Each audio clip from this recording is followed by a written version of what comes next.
माँ की देखभाल कौन करेगा। माँ अस्पताल में एक बेड पर पड़ी थी। अस्पताल के बरामदे में उसके 2 बेटे और एक बेटी चिंता में टहल रहे थे।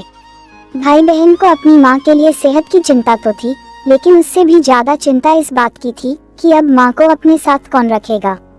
जब तक माँ स्वस्थ थी वह इन तीनों से अलग अपने पुराने घर में रहती थी, लेकिन अब ऐसा करना खतरे से खाली नहीं होता और ऐसा करने से समाज में तीनों बेटे बेटियों का नाम भी खराब होता। लोग कहते कि देखो कैसी औलादें हैं। बीमार माता को अकेला रहने के लिए छोड़ दिया। 1 घंटे से बिना कोई बातचीत किए वह तीनों अपने अपने विचारों में खोए हुए थे।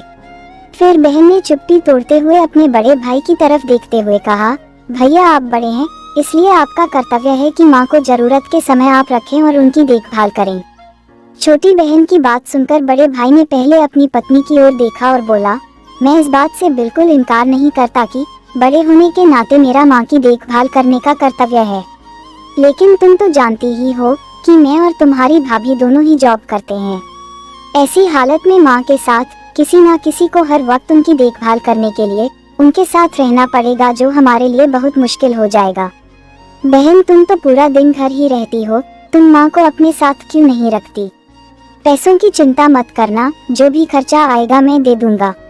सुशील भैया आप तो जानते ही हैं कि मैं माँ से कितना प्यार करती हूँ, लेकिन आप यह भी जानते हैं कि मेरे ससुराल वाले कैसे हैं। मैं यह बिल्कुल बर्दाश्त नहीं कर पाऊंगी कि कोई मेरी माँ को और मेरे भाइयों को भला बुरा कहे। इसलिए अच्छा यही होगा कि माँ को अनिल भाई के यहाँ रखा जाए। बड़े भाई सुशील ने भी छोटे भाई अनिल के यहाँ माँ को रखने के लिए सहमति जताई। आप यह कैसी बातें कर रहे हो? क्या आपने नहीं देखा है कि माँ कभी भी मेरे घर 2 दिन से ज्यादा रही ही नहीं है। उसका मेरे यहाँ मन लगता ही नहीं है, फिर कैसे वह इतने दिन मेरे घर रह पाएगी। छोटे भाई ने अपनी असहमति जताते हुए कहा।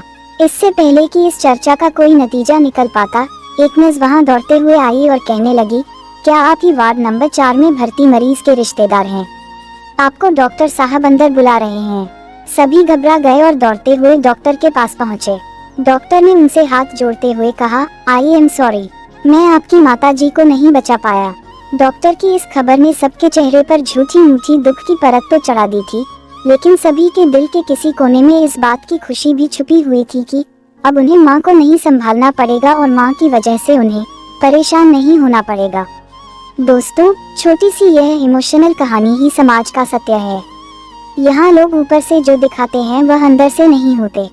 जो माँ बाप अपने 4 बच्चों को बिना किसी शिकायत के बड़ी आसानी से संभाल पाते हैं, आगे चलकर जरूरत पड़ने पर यही 4 बच्चे मिलकर भी उन्हें नहीं संभाल पाते या नहीं संभालना चाहते।